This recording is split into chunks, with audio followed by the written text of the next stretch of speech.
tarde, ¿verdad?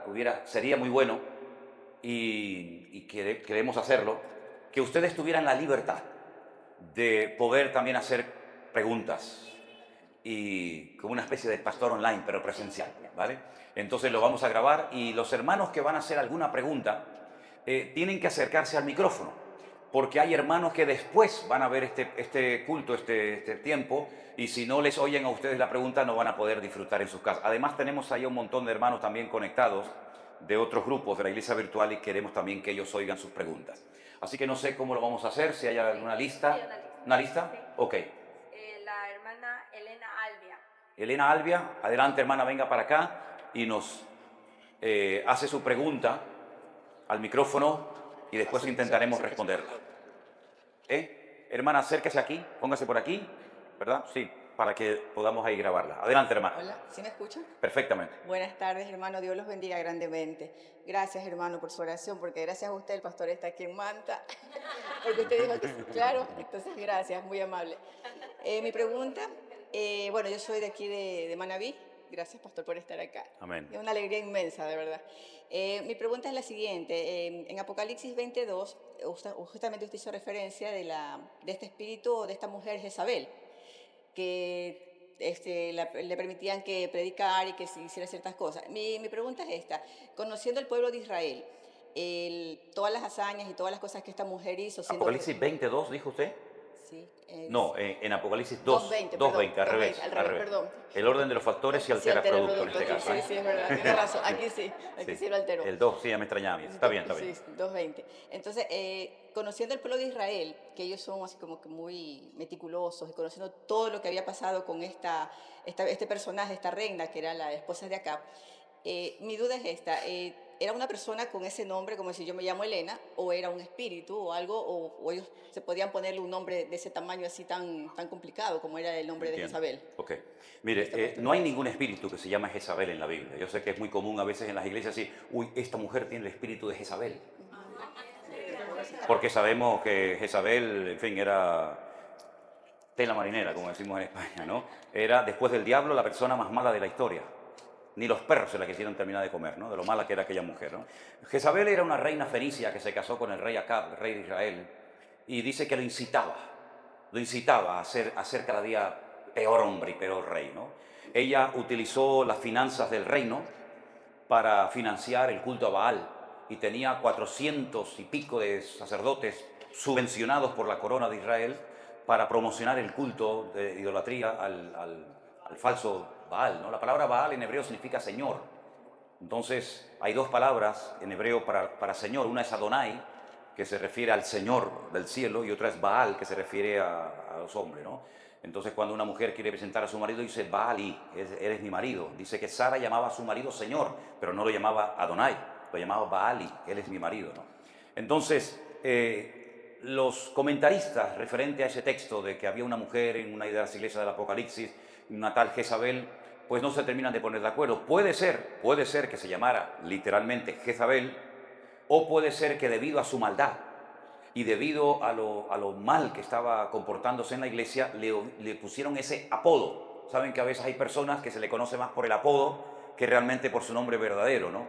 Lo que está bien claro es que lo que esa mujer hacía en la iglesia era ejercer una pésima, una terrible influencia, porque era la que controlaba la enseñanza de la congregación, y lo que enseñaba era terrible: a comer carnes y cosas sacrificadas a los ídolos, que se había prohibido, y a fornicar y a cometer inmoralidad sexual a los miembros de la iglesia. Imagínense la influencia tan grande de esta mujer, no solamente sobre la iglesia, sino incluso sobre el pastor. Porque para que el pastor tolere y consienta a esta mujer, vete tú a saber si también entre esta señora y el pastor había ahí algo raro, ¿no? Entonces, bueno, puede ser que se llamara Jezabel, puede ser que no, pero lo que está bien claro es que actuaba exactamente igual que Jezabel. ¿Qué era lo que hacía Jezabel? Una manipuladora. Una mujer que manipulaba, que tenía poder. Siempre he dicho que dale a una persona, me da igual hombre o mujer, poder y dinero, y vas a conocer verdaderamente cómo es esa persona. Y esta mujer probablemente tuvo las dos cosas: influencia en la iglesia, probablemente por su economía, y al mismo tiempo poder para poder enseñar desde el púlpito de la congregación. Terrible lo que pasaba allí, y el pastor pues se lo consentía. Siempre he creído que el pastor puede ser la llave que abre o cierra la bendición o corta la bendición en una congregación, ¿no? Eso es, hermana. ¿Sí? Jezabel murió, se cayó por una ventana, conocemos el resto de la historia, ¿verdad? Muy bien, sí. Hermana Isabel, no, por poco la llamo Isabel. Hermana Isabel, se me traba la lengua. El hermano Víctor López. Sí, y hable desde aquí para que lo grabe el hermano Armando. Gracias. Hermano Víctor, haga su pregunta, adelante. Viene con su corazón. ¿Se acuerdan los católicos del Sagrado Corazón de Jesús? ¿Se acuerdan?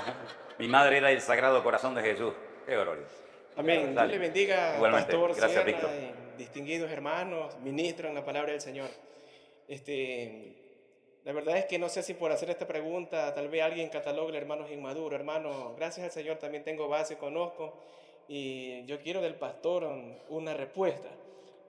Porque yo vengo estructurado de una iglesia pentecostal, hermano, remanente de fe, y yo conozco, hermano, el pecado es pecado y no puede estar una persona en desorden. En base de una predicación que usted hizo, cómo se fundó la iglesia en Corintio, de los 5 pecados fuertes, de las delegaciones que le llegaron al apóstol Pablo, entre ellos que se emborrachaban cuando la Santa Cena, se iban de largo, entre ellos el caso de incesto y de Corintios 7.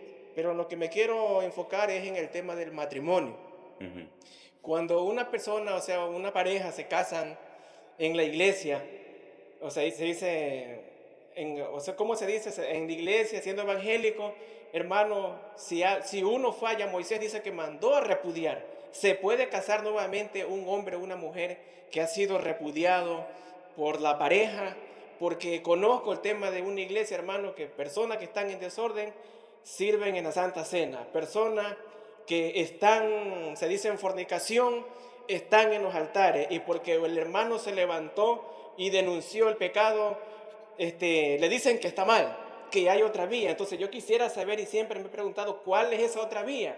¿Cuál es esa otra base donde el pastor se apoya que diga que una persona que está en fornicación, en desorden, puede servir en el altar? Ok.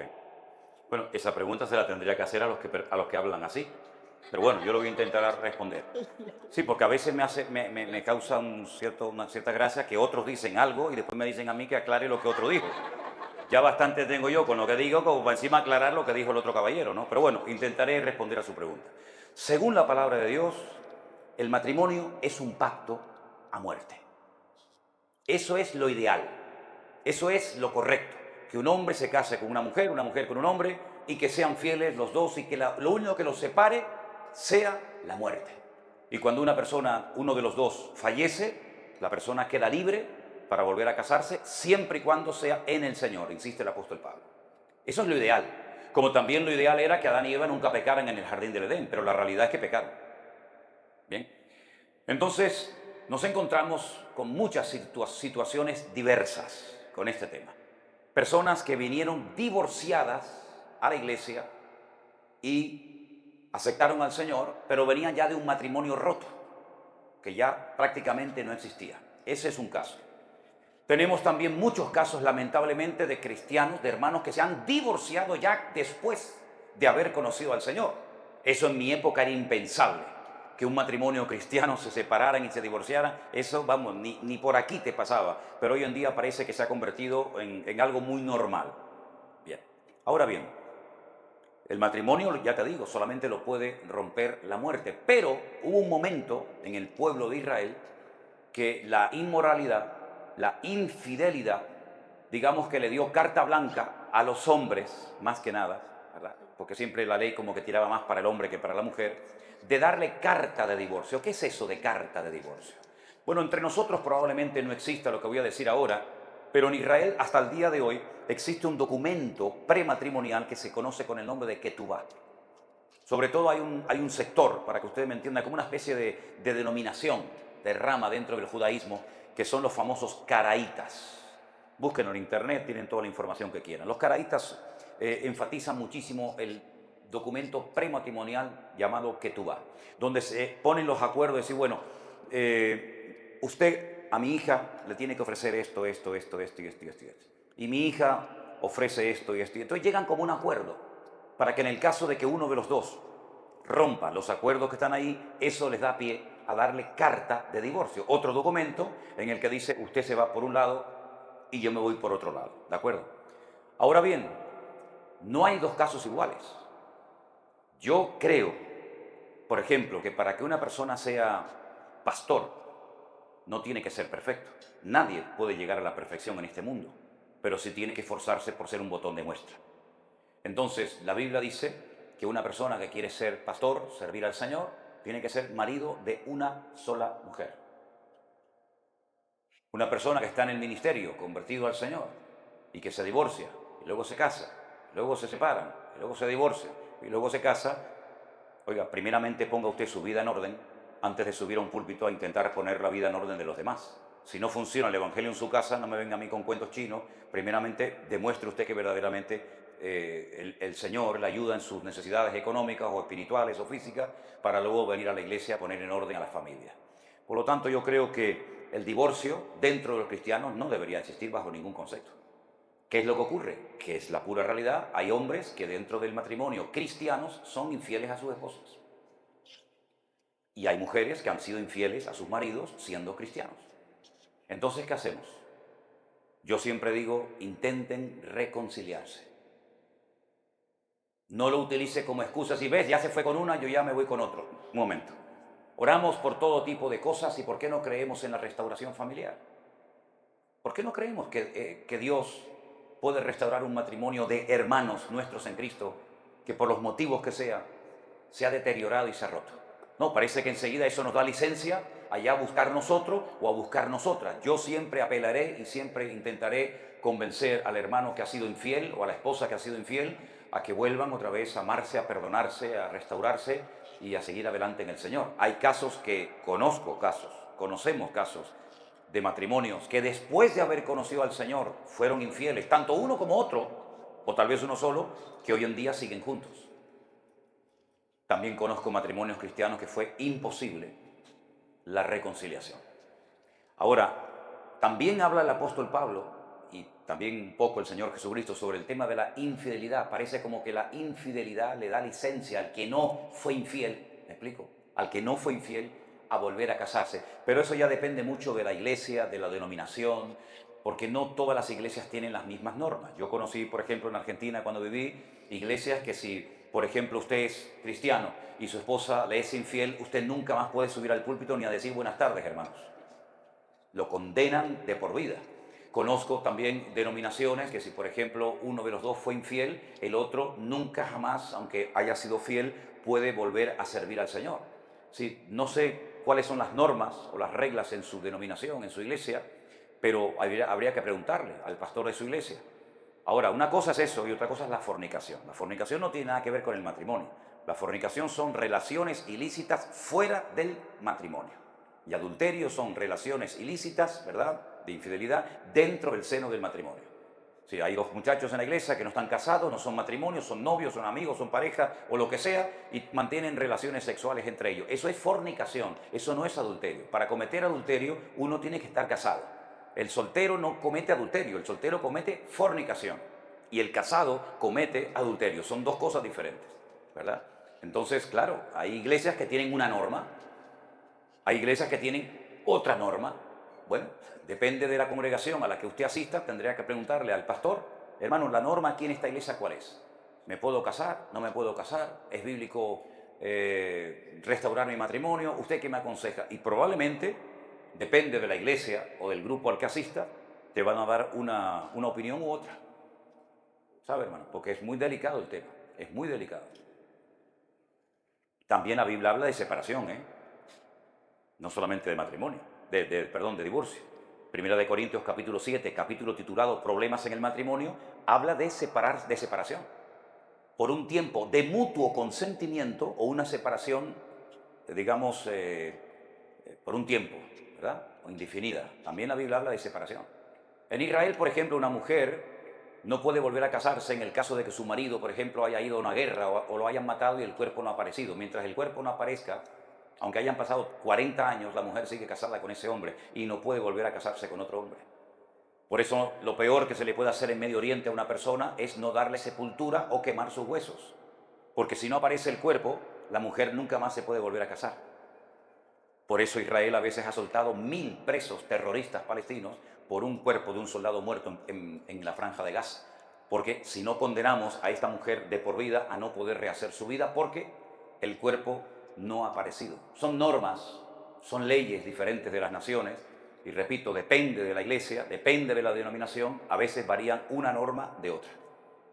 Ahora, lo que no creo es que un pastor que se divorcie y se vuelva a casar, a lo mejor con la pianista o con otra hermana de la iglesia, pues hombre, ya un pastor que se divorció y quiere seguir en el ministerio, desde mi punto de vista, yo creo que se puede dedicar a otras cosas, pero hay algunas cosas que no. Pero es mi opinión personal, hermano. ¿Sí? ¿Por qué? ¿Pues estaba pensando divorciarse usted por casualidad o algo? ¿No? ¿No? Ok. ¿Cuál es la siguiente persona? María Elena Rodríguez. ¿María Elena está aquí? Sí. Pase por aquí, por favor. Y escuchamos su...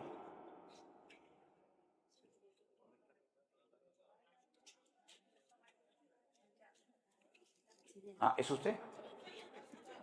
Ah, todo el mundo estaba mirando a aquella muchacha. Sí. ¿Pero usted es María Elena o no es María Elena? Pero yo le dije que la cambiamos la pregunta.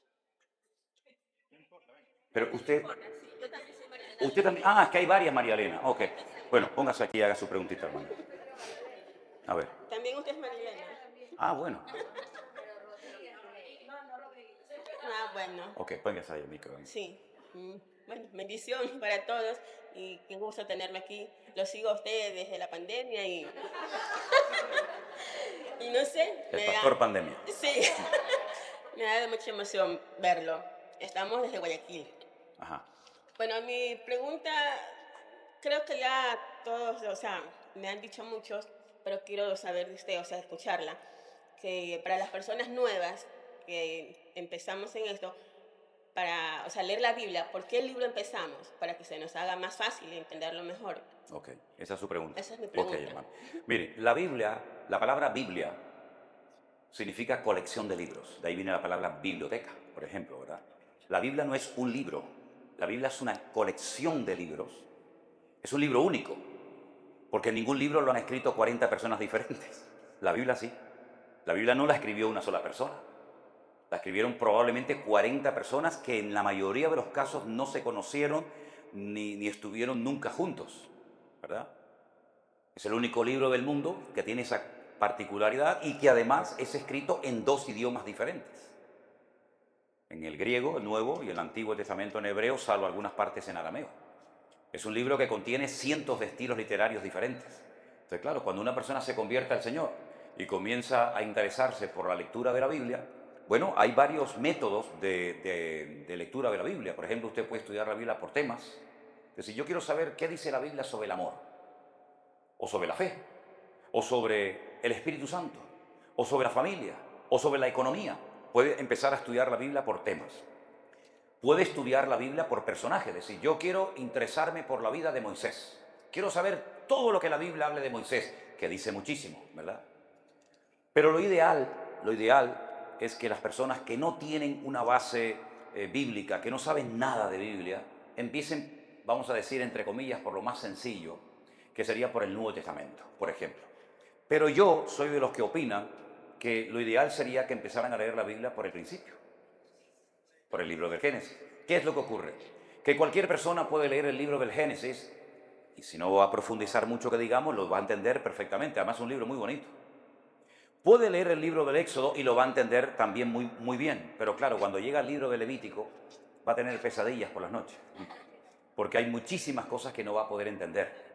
Pero yo aconsejo que, por ejemplo, mire, hay un sistema que dice que una persona que lee 4 capítulos por día, en un poquito menos de un año termina de leer toda la Biblia.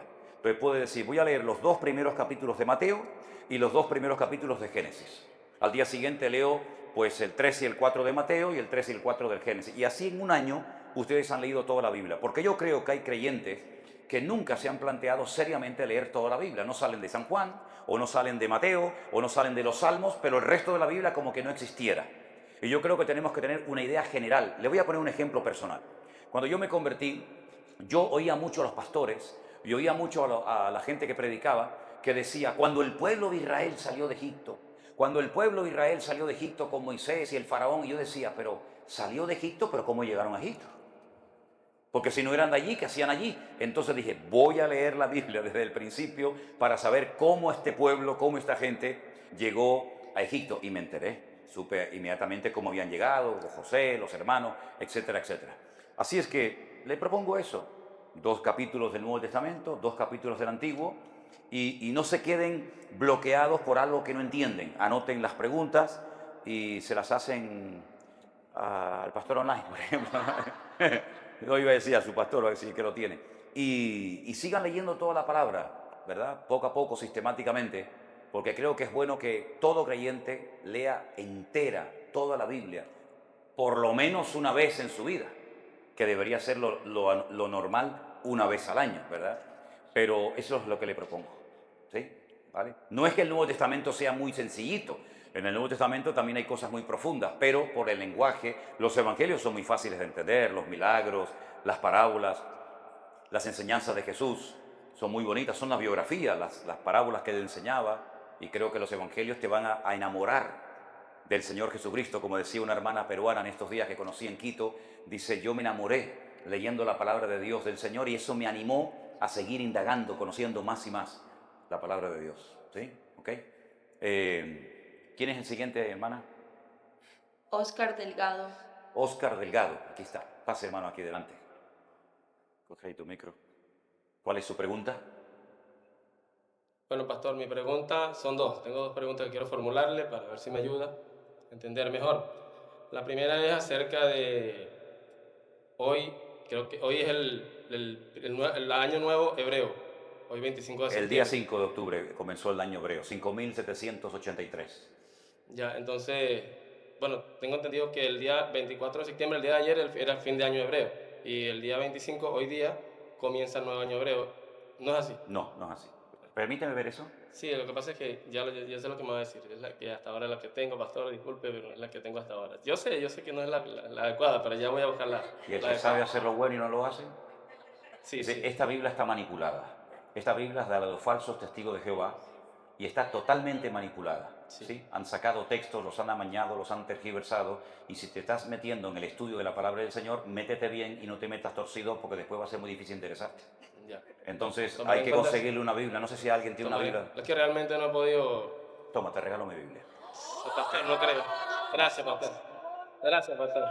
Pero tengo que sacar algunas cosas que tengo dentro. Gracias, pastor. Gloria a Dios. Gracias, pastor. Gracias. Bueno, y la otra ¿Y la otra pregunta? era acerca Déjamela de momento y después te la doy al final, ¿vale? Claro, claro. Ok, vale. No me he arrepentido, ¿eh? Gloria a Dios.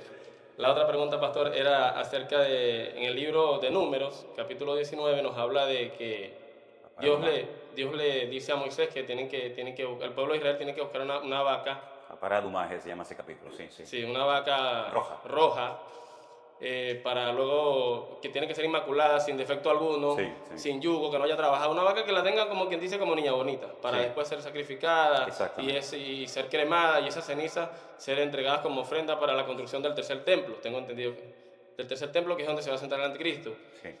Ya, entonces ahorita actualmente por redes sociales están circulando una información sí. de que llegaron, Ok. esas 5 vacas A llegaron Israel. a Israel. Sí, están llegando hace 40 años. Entonces yo le pregunto, esa es mi pregunta, Ok. ¿cuál sería su perspectiva? ¿Qué me puede ayudar acerca de Perfecto. eso? Mira, 2 cosas. Gracias. A ti, hermano. El calendario bíblico. Te puedes sentar si quieres, ¿eh? Vale. La Biblia, no se olvide. No, no me olvido, no. Sabes que a las mujeres, pero haz un buen uso de ella, ¿eh? Esta habla sola, ¿eh? Esta habla así, predica sola, ¿eh? A las mujeres y a los niños no se les olvida nunca lo que uno promete, ¿no? Dice, miren, el calendario bíblico es completamente diferente a nuestro calendario, que fue inventado y mandado a hacer por un papa llamado Gregorio, ¿sí? El calendario bíblico tiene 360 días y el calendario nuestro, gregoriano, que se llama, tiene 365, luego hay un desfase entre uno y otro de 5 días. Lo que hacen los hebreos para poner la diferencia, ajustarlo, porque en un plazo de 10 años ya hay 50 días de diferencia, es meterle en algunos momentos al año un mes más, se llama año preñado. En vez de 12 tendría 13 para compensar la diferencia entre un calendario y otro. Este mes de octubre se celebró en Israel lo que se llama Rosh Hashanah, que es el año nuevo. Ellos no cuentan desde Cristo hasta nosotros, sino que ellos cuentan desde Adán hasta nosotros. No hacen ese parón. Entonces ellos, por los cálculos que han hecho, dicen que han pasado 5.783 años desde Adán y Eva hasta nosotros actualmente. Cuando uno estudia escatología, temas proféticos, lógicamente uno tiene que manejar el calendario bíblico, porque si no te haces un lío que no cuadran las cosas. Por otra parte, ellos contabilizan no solamente de esa manera, sino que ellos tienen incluso, como expliqué el otro día en Tierra Alta, semanas de días y semanas de años. Es decir, nosotros contabilizamos una semana cuando pasan 7 días, pero en Israel existen semanas de años. Es decir, que cuando pasan 7 años, ha pasado una semana, pero una semana de años. Cuando ustedes estudien la semana 70 del profeta Daniel, en Daniel capítulo 9, dice el Señor, 70 semanas están determinadas sobre tu pueblo y sobre tu santa ciudad. Entonces el Señor está hablando en el lenguaje del calendario hebreo bíblico y son 490 años o 70 semanas multiplicadas por 7. ¿Me explico? Es decir, todo eso uno tiene que saberlo para poder comprender las fechas de la Biblia. Nosotros en este momento, ¿qué día es hoy? Que yo no sé ni qué día estoy ahora mismo. Hoy es... ¿Cuándo será 26 de septiembre? Esta noche a las 12:01. En Israel no. En Israel, cuando ya una mujer no tiene luz natural para enhebrar una aguja y aparecen 3 estrellas en el cielo, ya estamos en el día siguiente. Es decir, no tienen que esperar a las 12:01, sino con la caída del sol ya empieza el día siguiente. Esto es muy interesante saberlo, para saber cuántos días y qué días estuvo el Señor Jesucristo enterrado y cuando resucitó, porque ahí se hacen un lío, ¿no? Entonces, todo eso es muy bueno saberlo, porque el calendario bíblico es completamente diferente al nuestro, y Dios no se mueve por nuestro calendario, ni por el calendario de los musulmanes, ni por el calendario de los chinos, sino se mueve por su tiempo que está establecido en la palabra. Eso por una parte. Por otra parte, en cuanto a lo que se llama la pará adumá, que es la vaca roja, aparece en Números capítulo 19 y es lo único, créanme, lo único que falta para la reconstrucción del tercer templo de Jerusalén. La vaca roja era un animal muy común en aquellos tiempos. De hecho, hasta en el libro de Hebreos se habla de ella, de esa vaca. Es una vaca que no tiene pelos blancos, negros, colorados, sino es toda como pelirroja, ¿conoce, no? Toda rojiza. Y esa vaca se ponía sobre el altar, se sacrificaba, se quemaba y con lo que quedaba servía para purificar cosas impuras, cosas inmundas, ¿verdad? Donde había estado un cadáver, donde había habido pecado, lo que fuera, con esa ceniza se purificaba. Es como un tipo de Cristo, realmente todo eso apunta al Señor Jesucristo, ¿verdad? Entonces ellos están esperando que aparezca esa vaca. Claro, todos los años aparecen, ha llegado la vaca roja a Jerusalén, ha llegado un novillo, que no sé qué, que no sé cuánto, pero la pura realidad es que parece ser que todavía no está dada la orden de la reconstrucción del templo de Jerusalén porque esa vaca aún no ha aparecido. Parece una cosa extraña, ¿no? Es decir, los judíos están esperando por una vaca, cuando ya tienen todo el templo está preparado, absolutamente todo. Las piedras del templo están numeradas, son prefabricadas, están en lo profundo del Mar Muerto, las vestiduras, los instrumentos, las trompetas, el altar, todo, pero falta ese animal que es el que van a utilizar para purificar toda la explanada que antiguamente ocupaba el templo, donde hoy en día está la mezquita de Omar, la mezquita de Al-Aqsa, están los musulmanes bajo la protección del rey Hussein de Jordania, que ellos tienen, digamos, la protección de ese lugar, y ahí es donde tiene que volver a ser construido el templo, pero ese lugar está contaminado. Por ejemplo, no se podían plantar árboles alrededor del templo, hoy en día está lleno de árboles, eso ahí arriba.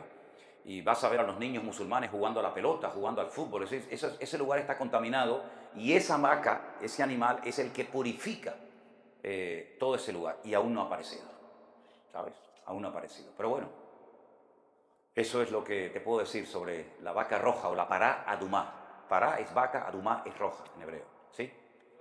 Por nada, hermano. Y no me olvido, ¿eh? Además me haces casi un favor porque pesa muchísimo y ya no me cabía en la maleta. No me cabía en la maleta, así que tengo una serie de pequeñas anotaciones, ¿no? Pero bueno, te van a venir bien también. ¿Quién más? ¿Quién más? Francisco Ramos. A lo mejor más de uno diría, uy, tenía que haberle dicho que yo no tenía Biblia, ¿no? Llegaste tarde, amigo. Francisco, adelante, mi hermano.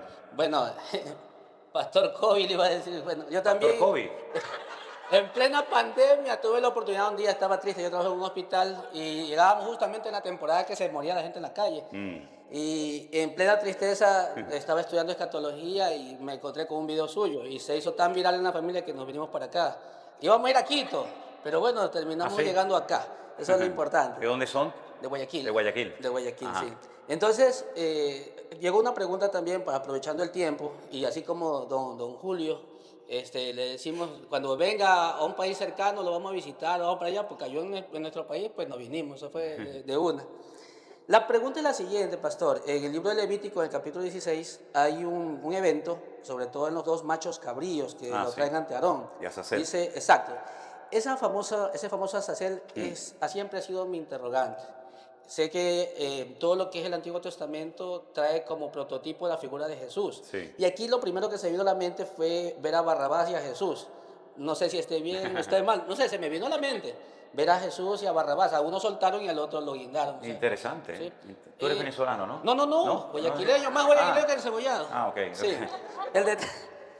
El detalle es ese, Ok. pastor. La Te lo pregunta explico. va por ahí. Una y la otra, los gigantes y los valientes Génesis. de Génesis 6. Génesis 6. Exacto. Yo, lo que se venía a la mente era justamente los antiguos nombres griegos. No sé si esté por allí la historia. No, los griegos no existían. No, en nada aquella que ver. época. Los griegos Perfecto. ni por asombro existían en aquel momento. Perfecto, Mira, perfecto. el capítulo 16 del libro de Levítico se titula El día de la expiación. En este viaje que vamos a hacer ahora a Israel, no creo que es en el primero o en el segundo, nos va a coincidir este día estando en Israel. Se llama Yom Kippur. Yom significa día, Kippur significa perdón, el día del perdón. Era el día más sagrado en el pueblo de Israel. Era el día en el que el sumo sacerdote, aquel que tenía las 12 piedras del pueblo de Israel en el pecho y 6 aquí y 6 aquí, tenía una lámina que decía Kadosh Ladonai, santidad al Señor y todo eso, entraba al lugar más sagrado del templo, al lugar santísimo, donde estaba el arca de la alianza. Tenía que entrar amarrado, ¿verdad?, por la cintura, porque en el caso de que cayera muerto, no podían entrar a buscarlo, sino tenían que desde afuera arrastrarlo, porque si alguien entraba también caía muerto. ¿Cómo sabían si estaba vivo? Bueno, alrededor de su... Nosotros hemos hecho una réplica en Tenerife, tanto del arca, tamaño real, para enseñarle a los hermanos, y unas hermanas estuvieron trabajando durante mucho tiempo sacando todos los detalles de las vestiduras del sumo sacerdote, y un día aparecí en la iglesia vestido de sumo sacerdote. La gente se dijo, wow, ¿no? Porque es impactante, ¿no? Entonces, en el borde de las vestiduras del sumo sacerdote había bordada una granada y una campana. Una granada y una campana, ¿verdad? Las granadas de Israel tienen 613 semillas, que son los 613 mandamientos de la palabra de Dios. Y las campanitas, cuando él se movía, sonaban. Clink, clink, clink, clink, clink, clink, clink, iban sonando. Y así los que estaban fuera sabían que el sumo sacerdote estaba vivo. ¿Ok? Cuando el sumo sacerdote salía después de presentar el sacrificio delante del Señor, él salía y hacía algo así. Sí, así. Así. Tenía que abrir los dedos. A mí no se me sale, pero hacía una cosa así. Y entonces pronunciaba la famosa bendición sacerdotal. ¿Por qué esta señal? Porque en la Biblia hebrea no hay capítulos ni versículos. Para nosotros es muy fácil decir capítulo 16, verso 4. Pero como en el libro, en los rollos, los pergaminos, no hay capítulos ni versículos, tiene que haber una marca para saber dónde estoy. Entonces, cuando tú le estás dando vuelta a los rollos, pues cuando ves que la mano te cabe así, dices, aquí estoy en este versículo. Y te vas orientando, ¿verdad? Entonces salía el sumo sacerdote y bendecía a todo el mundo que estaba allí con la bendición sacerdotal. Que el Señor te bendiga y te guarde y haga resplandecer su rostro sobre ti. ¿Queréis saberla en hebreo, como dice? La arónica. Yibrejaja Donai Bismereja. Yaer Donai Panaja Leja Bijuneka. Yisa Donai Panaja Leja Beyasen Leja Shalom. Eso lo decía. Entonces, ese día era cuando se hacía expiación. Hasta el año que viene. Se cogían 2 animales, ¿verdad? Y se llevaban al templo y se echaban suertes. ¿A cuál matamos y a cuál sacrificamos? Había uno que se sacrificaba, pero un momento. Al que se soltaba, se le mandaba al desierto. Se le llamaba Azazel, con Z. Azazel, se le mandaba al desierto. cuando ese animal que era el que se llevaba el pecado del pueblo moría en el desierto, entonces sacrificaban el otro que había quedado vivo en el templo. Claro, la pregunta es, si no había teléfonos, ni WhatsApp, ni nada, ¿cómo sabían en Jerusalén que el carnero que habían mandado al desierto había muerto? Bueno, ahora les voy a explicar algo muy interesante.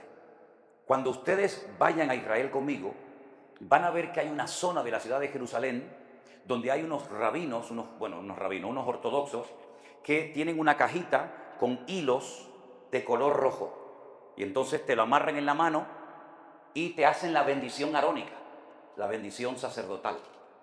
Después te piden dinero, lógicamente. Allí nada es gratis.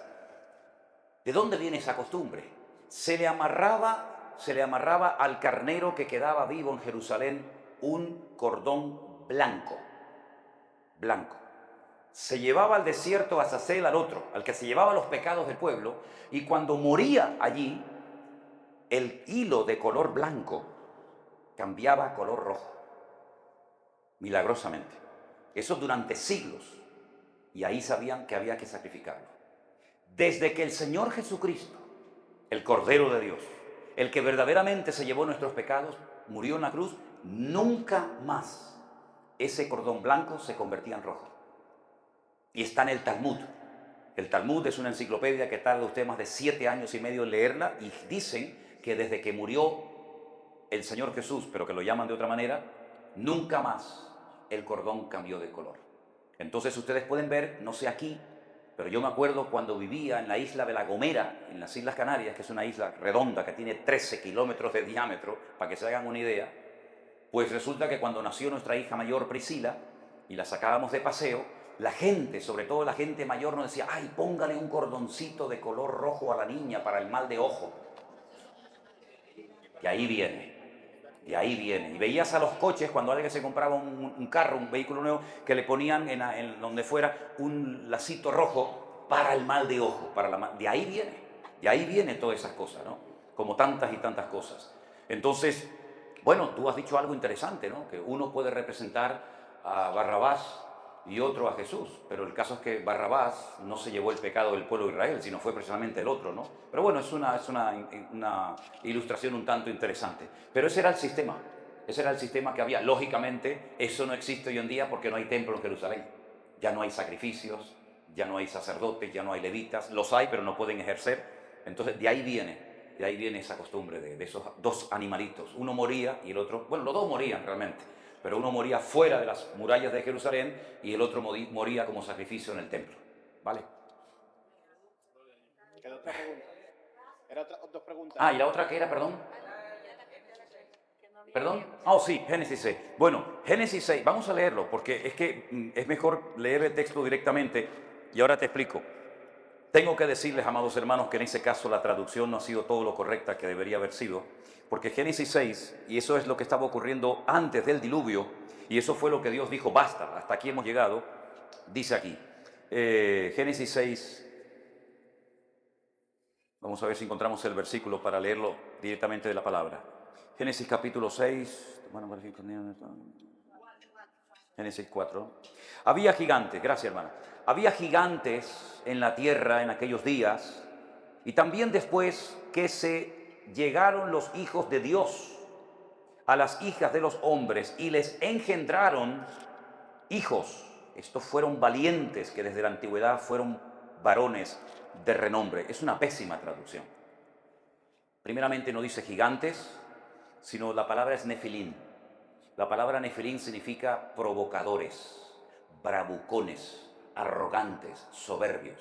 En aquel momento, no hoy en día, pero en aquel momento parece que existía la posibilidad de que los ángeles caídos, porque en el Antiguo Testamento a los hijos de Dios se le llamaba los ángeles, no en el Nuevo Testamento. Juan 1:12 dice, mas a todos los que le recibieron y los que creen en su nombre les dio potestad de ser llamados hijos de Dios. En el Nuevo, en el Antiguo Testamento, los hijos de Dios se les llamaba a los ángeles, Benei Elohim, a los hijos de Dios. Lo pueden ver en Génesis, lo pueden ver en Job capítulo 1, etcétera, etcétera. A todos. Ahora bien, parece ser que los ángeles caídos o demonios mantenían relaciones sexuales con las mujeres y quedaban embarazadas. Y lo que salía de esa unión entre el mundo espiritual y las mujeres era terrible. Dice aquí gigantes, no, eran bravucones, era un engendro, era algo terrible. Y el Señor dijo, basta. ¿Cuál era el objetivo de Satanás haciendo ese pecado? Contaminar a la raza humana para que no pudiera llegar puro y limpio el Mesías a este mundo. Dañar la genética, efectivamente, manipular la genética. Bueno, volvemos otra vez hoy en día a la manipulación genética, ¿no? Donde intentamos hacer al niño con este color de ojos y hacerlo así y hacerlo asado, ¿no? Entonces, Dios dijo basta y nunca más los demonios pudieron volver a tener relaciones sexuales en el aspecto físico con las mujeres y mucho menos estas quedar embarazadas de ellos. Pero en el satanismo, en la brujería, hay prácticas que se llaman súcubo incubo, que consiste en tener relaciones sexuales con demonios como si fueran reales. Pero eso es un tema que ni siquiera vamos a tocar en eso, ¿no? Pero en aquel momento existía eso, y por eso dice que desde los días del diluvio a estos ángeles caídos Dios los ató en prisiones de oscuridad para el día del juicio. No todos los demonios que estuvieron vivos y que existían en aquellos tiempos están sueltos hoy en día. Muchos de esos demonios del tiempo de Noé están atados en prisiones de oscuridad, dice la Biblia.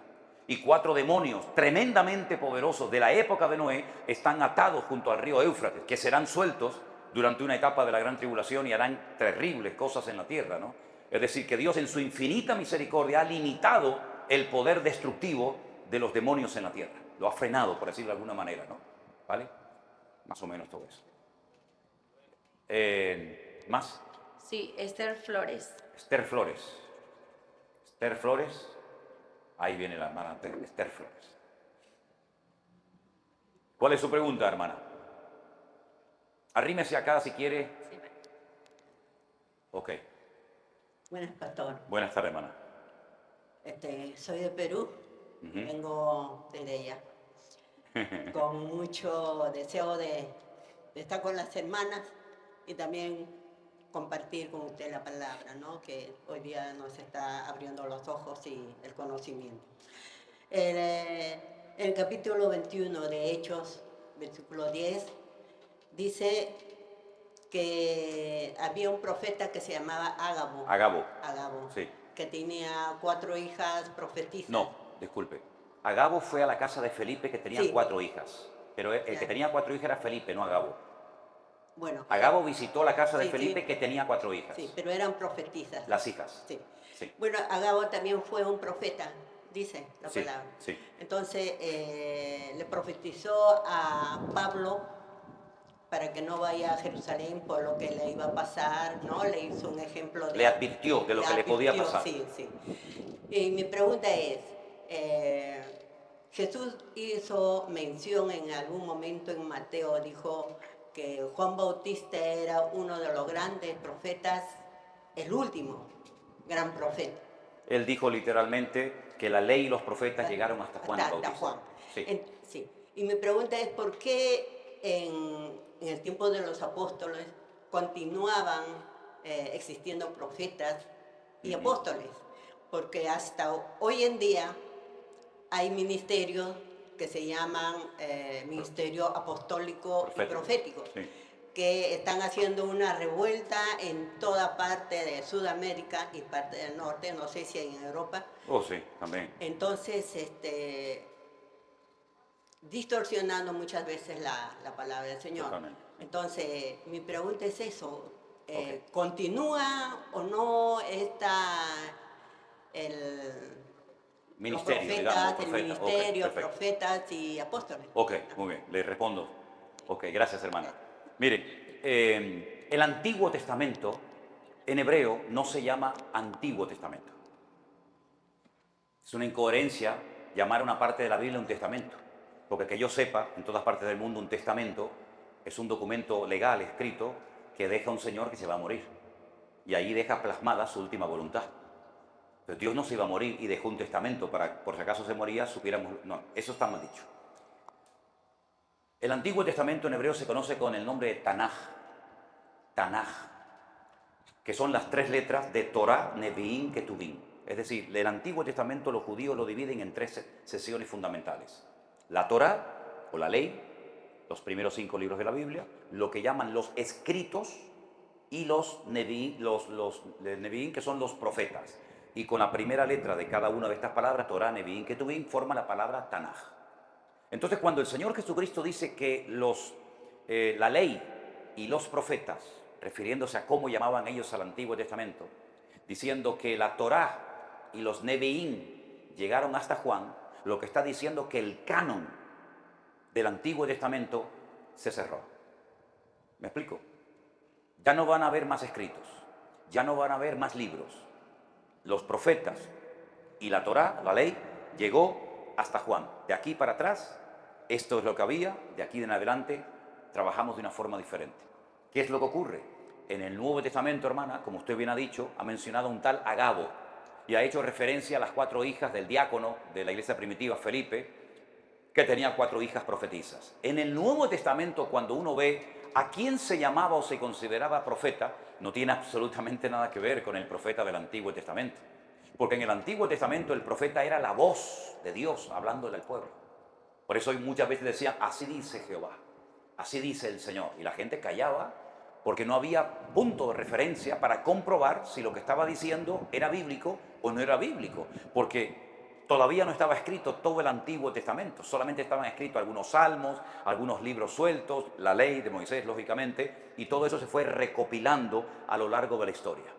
En el Nuevo Testamento, el profeta es el que proclama las verdades del Evangelio. Lo que pasa es que parece como que es más rimbombante la palabra profeta que la palabra predicador o exponente del Evangelio. ¿Qué dice 1 Corintios capítulo 14?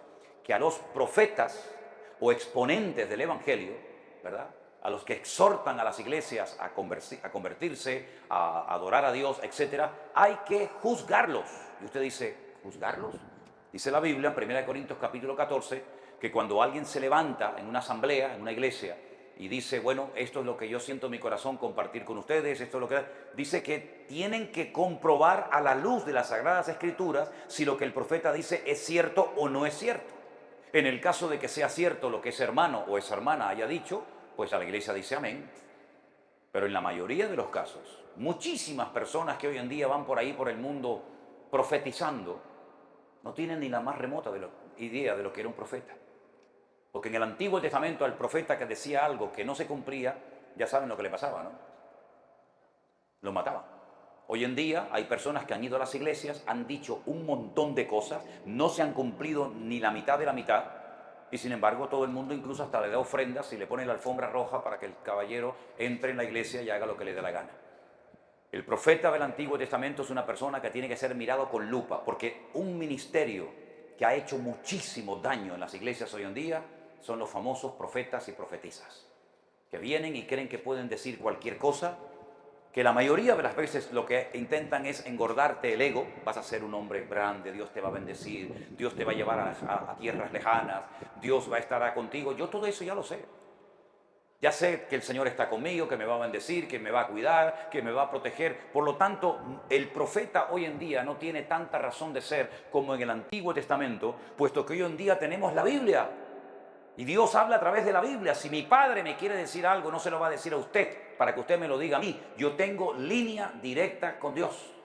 Puede ser que alguien le confirme. ¿Cuántas veces ha ocurrido, hermano? Que usted viene a la iglesia con una pregunta, con un problema, con una duda de la índole que sea, y resulta de que el Señor predica su palabra a través del siervo que crea conveniente, y usted dice, Dios me habló.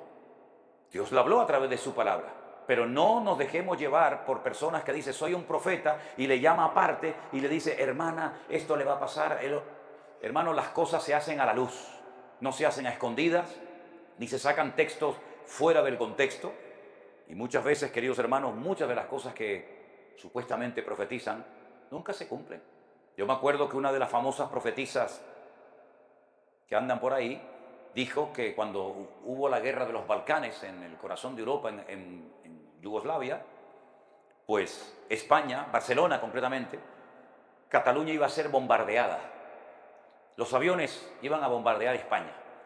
Iban a morir tantos jóvenes que España iba a caer de rodillas pidiéndole perdón al Señor y iba a venir un avivamiento espectacular a España. Ni bombardearon España, ni los españoles se pusieron de rodillas, ni nada por el estilo. Pero sin embargo, la siguen invitando hoy en día como la gran profetisa del Evangelio en el tiempo actual. Por lo tanto, yo creo que tenemos que elevar el nivel de conocimiento y de madurez del pueblo de Dios para no dejarnos arrastrar ni seducir por estas cosas.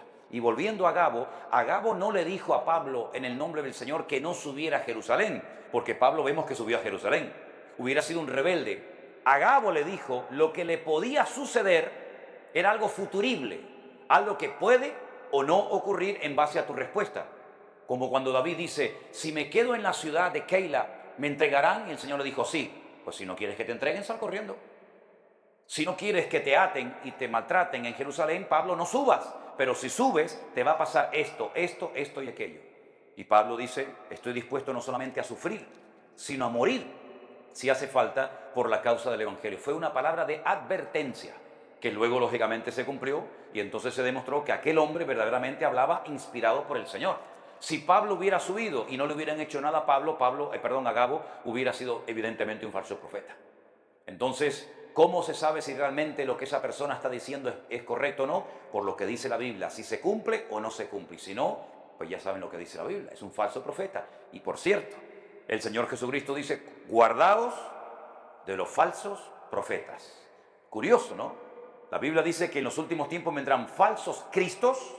La palabra Cristo es ungido, Mashiach, falsos ungidos, falsos maestros, falsos apóstoles y falsos profetas. ¿Estamos ya en los tiempos finales? ¿Estamos viendo esto en las iglesias? ¿O es algo que nos suena chino como que nunca lo hemos visto? Ya están entre nosotros, por lo tanto, ojo. Le contaba a los hermanos el otro día en Quito que estaba en la fila en un hotel para ir a comer y estaba detrás de una hermana y la hermana se dio la vuelta y cuando me vio como que la mujer, no sé, le dio algo, se animó, no sé lo que le pasó y entonces me ponen las manos encima y empieza, el Señor te dice que Él está contigo, que te va a usar. Y yo le dije, en primer lugar, quíteme la manita de encima, no me esté tocando, eso de entrada. Y en segundo lugar, no pierda el tiempo, mi querida hermana, diciéndome que el Señor está conmigo, que me va a usar, que me va a bendecir, porque yo ya eso lo tengo más claro que el agua. Entonces no me venga a mí diciéndome que el Señor le está diciendo, porque ya todo eso el Señor me lo dice a mí todos los días cuando leo su palabra. Entonces no confundamos palabras de aliento, de ánimo, ¿verdad? De entusiasmo, con palabras verdaderamente del Señor. Yo sinceramente en toda mi vida, si he conocido a un hombre que lo podría considerar, entre comillas, un profeta, son muchos. Porque la inmensa mayoría no tienen nada que ver con lo que llama la Biblia profecía, sinceramente. Pero es mi opinión personal. ¿Hay alguna pregunta más? ¿Sí? Sí, pastor. Cecilia Cedeño. Cecilia está por aquí. Adelante, hermana. Huele a gas, ¿no? A gasolina, ¿qué huele? Gasolina, ¿no? Dígame, hermana, ¿cuál es su pregunta? Mi pregunta es muy sencilla, pero ante todo quiero darle gracias a mi Dios por haberlo traído Acércate. con mucha bendición, Eso. pastor, y que conozcan nuestro país, tan hermoso que es, y que usted se haya sentido muy bien con nosotros. Amén. Mi pregunta, pastor, se refiere cuando un creyente muere. Cuando un creyente en Cristo Jesús muere, dice la palabra en Eclesiastés 12:6 que la tierra el cuerpo vuelve a la tierra, el polvo. Polvo. Y el espíritu a Dios. ¿Hay algún lugar o hay un nombre específico que uno puede identificar dónde va el creyente que muere? Sí, claro. Esa es su pregunta. Esa es mi pregunta, pastor. En el Nuevo Testamento encontramos diferentes expresiones para los distintos lugares a los que puede ir una persona al morir. Tenemos, por ejemplo, la palabra Hades y la palabra Seol, es lo mismo, pero una está escrita en hebreo y otra está escrita en griego. Hades o Seol se denomina a nivel general el lugar de los muertos. ¿Vale? En el Nuevo Testamento, por ejemplo, encontramos al Señor Jesucristo que le dice al ladrón arrepentido en la cruz, hoy estarás conmigo en el paraíso. Encontramos la historia del rico y Lázaro, donde dice que estaba recostado en el seno de Abraham. Pablo le dice a unos creyentes de su época, pues estoy puesto en estrecho, no sé si quedarme para el beneficio de la obra o ir a la presencia del Señor, lo cual es muchísimo mejor. Pero ¿cómo se llama el lugar al al morir un creyente en Cristo hoy en día? Mire, yo le digo sinceramente, particularmente, ¿no? A mí me da exactamente igual cómo se llama el sitio. Seno de Abraham, Jardín del Edén, Quito, Machu Picchu, lo que me da exactamente igual. Yo lo único que le puedo decir bíblicamente, que cuando un creyente muere, pasa directamente a la presencia del Señor. Escuchen, pero no es la Nueva Jerusalén. Eso es al final. Va directamente a la presencia del Señor. Pero también tengo que decirles que cuando un inconverso muere, no va directamente al infierno. Va a un lugar de tormento. La antesala del infierno. Aún no es el infierno. Porque según la Biblia en el libro del Apocalipsis, el primero que entra al infierno es Satanás y sus demonios y el anticristo y toda esa gente. Es decir, el Señor hará un juicio porque el infierno fue creado ¿para quién? Para Satanás y sus demonios. Y así como creó un cielo espectacular para que el hombre se salvara y pasara la eternidad con su Creador, creó un lugar terrible para Satanás y sus demonios. Pero lamentablemente, muchos parece que prefieren ir a ese lugar antes de ir a la presencia del Señor. Entonces, el creyente muere, va a la presencia del Señor, descansa de todas sus labores y faenas.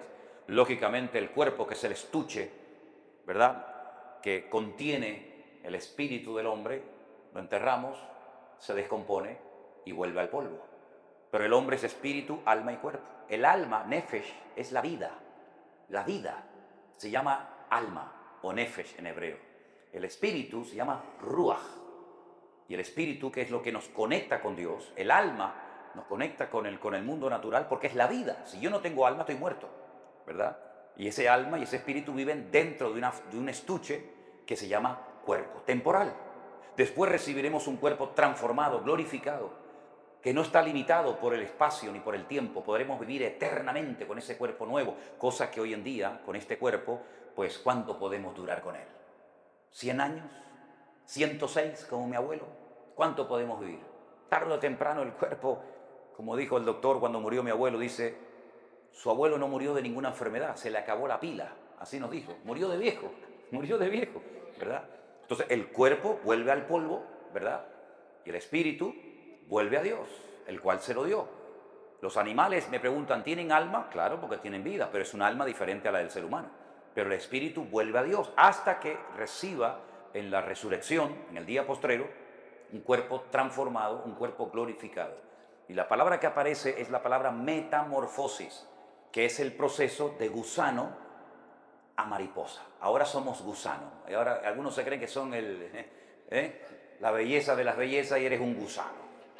Bonita y bonitos seremos cuando estemos en la presencia del Señor. Ahora que somos un gusano, ahora somos nada, ¿verdad? Entonces, a la presencia del Señor, hermano. A la presencia del Señor, ¿verdad? A un lugar de descanso hasta que el Señor nos traiga y nos dé un cuerpo nuevo, glorificado y transformado. Gloria a Dios. ¿Más preguntas? ¿Muchas más? ¿4 más? 4, pastor, hasta ahí ya cerramos. A ver, que así. no todos los días llega a Ecuador usted. amigo. Verónica Venga. Escudero. Verónica, ¿está por ahí? Sí. Ahí atrás. Pase adelante, hermana. Gloria a Dios.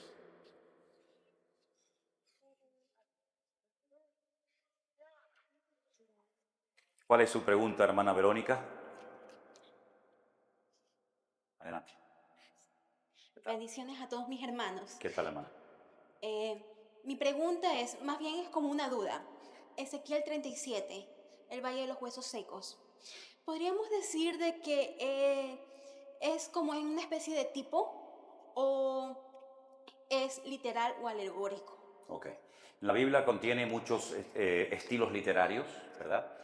Muchas figuras literarias, parábolas, hipérboles, metáforas, en fin, muchísimos, ¿no? Un tipo es algo que prefigura algo. Una realidad futura. Exacto. Por ejemplo, el cordero que se sacrificaba en Egipto era un tipo de Cristo que es el antitipo. Es así, en la literatura se llama así, ¿no? Algo que prefigura, algo que te da una idea de lo que va a ocurrir en el futuro y el que cumple el tipo se llama el antitipo. Claro, yo esto lo dije en Italia y me malinterpretaron porque la palabra tipo es como el tipo este, ¿no? ¿sabe? Una cosa despectiva, pero tipo en literatura, en gramática, es una figura literaria, como cualquier otra, ¿no? Entonces, Ezequiel capítulo 37, al final, si te das cuenta, tiene su propia interpretación.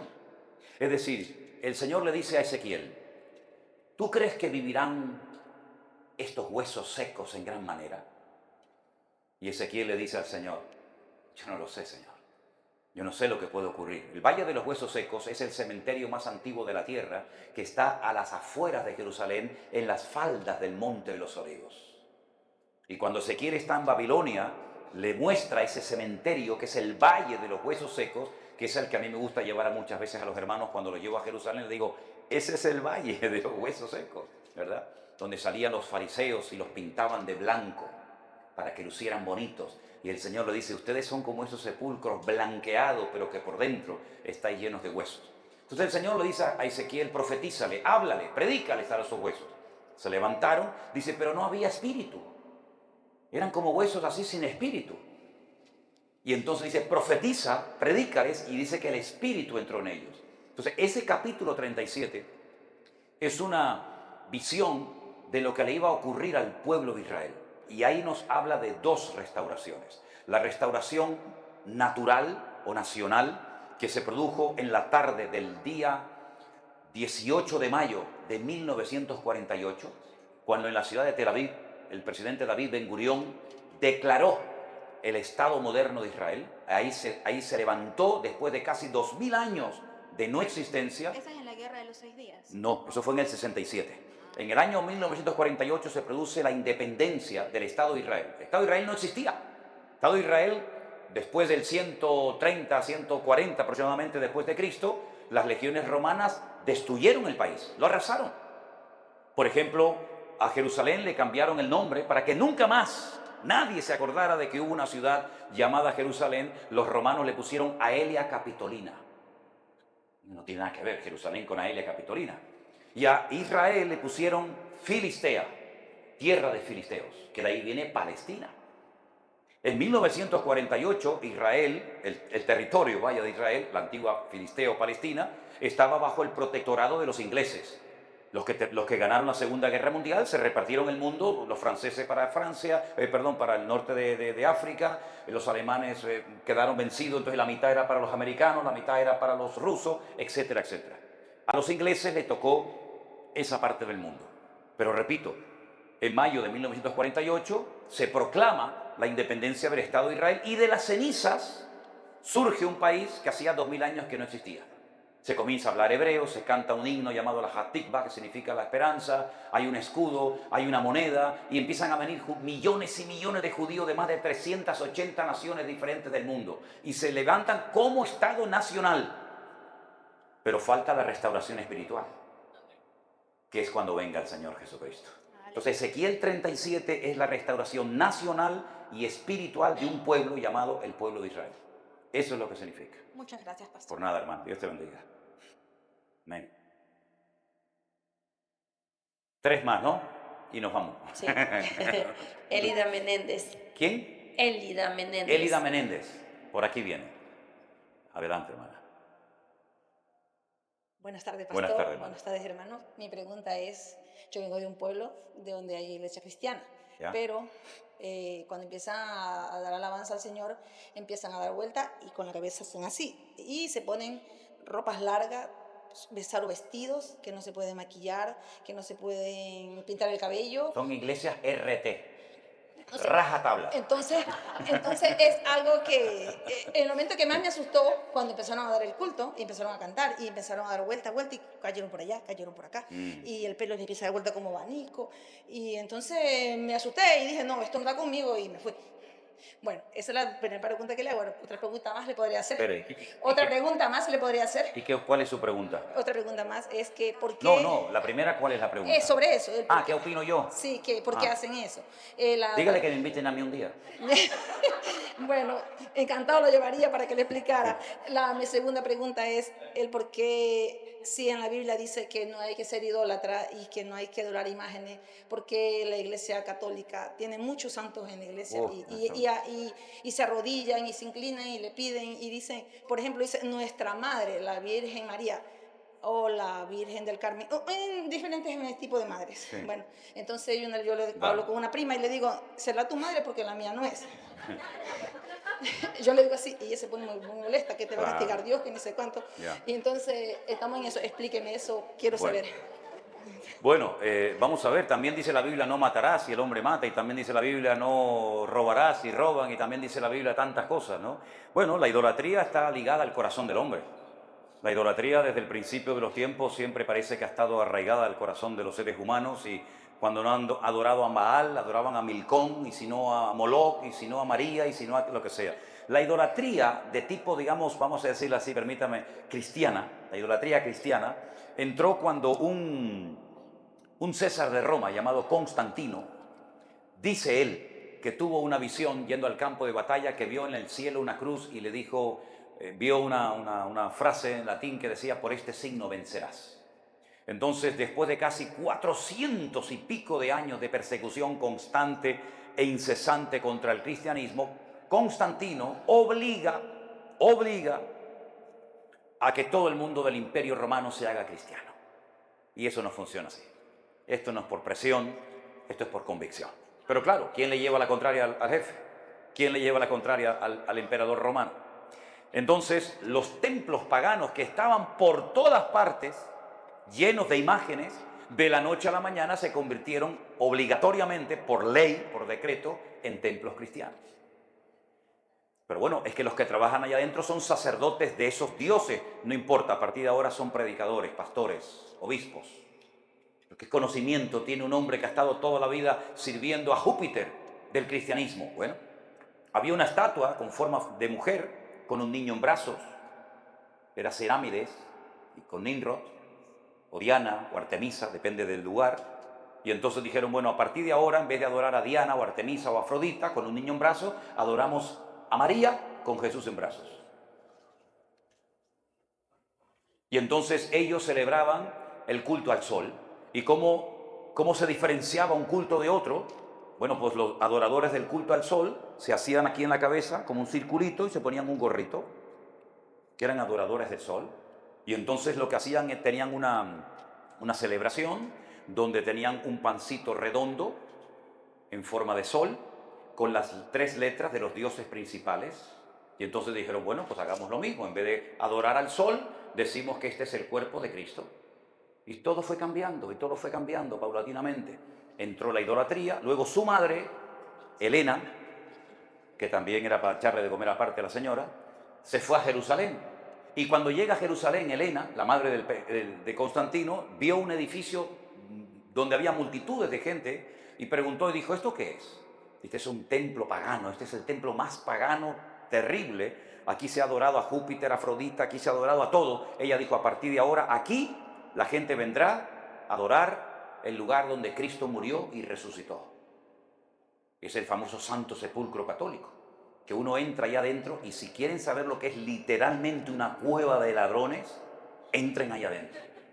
Terrible, terrible. Ahí están los curas católicos, ahí están los etíopes, ahí están los coptos, ahí están los sirios, ahí están los griegos y se pelean. Ustedes no han visto nunca en YouTube peleas de los sacerdotes dentro del Santo Sepulcro. Terrible. El que quiera dormir allá adentro, que eso es terrible, eso es tétrico, tiene que pagar $500 y lo dejan dormir con la puerta cerrada dentro de una iglesia totalmente oscura. Tétrico. Hay una lápida de mármol en el suelo y he visto santeros que van con sus muñecos de vudú y los frotan en esa lápida para coger a la energía y a los niños y a las ropas. Es algo que no te puedes ni imaginar. Y eso ha sido por más de 1500 años el sitio de peregrinación de ir al Santo Sepulcro de Jerusalén, que no tiene nada que ver. Y tú dices, pero bueno, el monte de la calavera, ¿dónde está? Dice, no, la palabra monte es un lugar importante. Ya está, ya solucionaron el problema. Entonces, la idolatría viene de todo eso. La idolatría dentro del mundo cristiano, la idolatría siempre existió. Fue el gran problema del pueblo de Israel. Hasta que el Señor los llevó a Babilonia y les arrancó del corazón de cuajo la tendencia del pueblo de Israel a la idolatría. ¿Saben ustedes que ustedes van a Israel y no van a ver estatuas de nadie? En todos los países hay la estatua de Simón Bolívar, la estatua de En Israel no hay estatuas.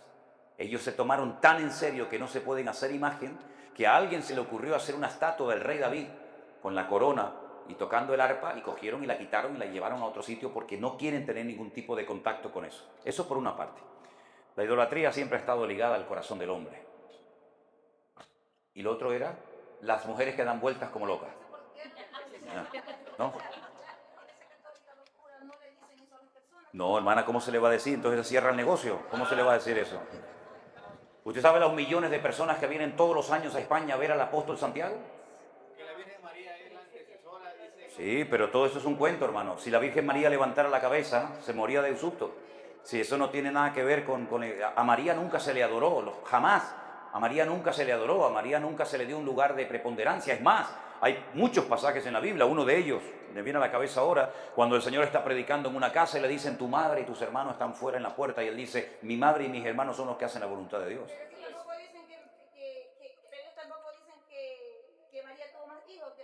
No, porque ellos dicen, ellos interpretan ese texto como que José era un hombre mayor, que María era viudo y tenía hijos del primer matrimonio, y entonces se les llama hermanos, pero realmente eran como hermanastros de Jesús.